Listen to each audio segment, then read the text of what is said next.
Merhaba arkadaşlar, kanalımıza hoş geldiniz. Bugün sizler için iki harika oyuncumuz Can Yaman ve Demet Özdemir'den yepyeni ve güzel karelerini sizler için hazırladık.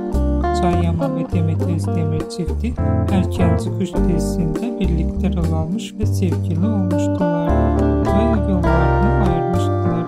Biz de sizler için Can Yaman ve Demet Özdemir'den güzel ve romantik karelerini hazırladık.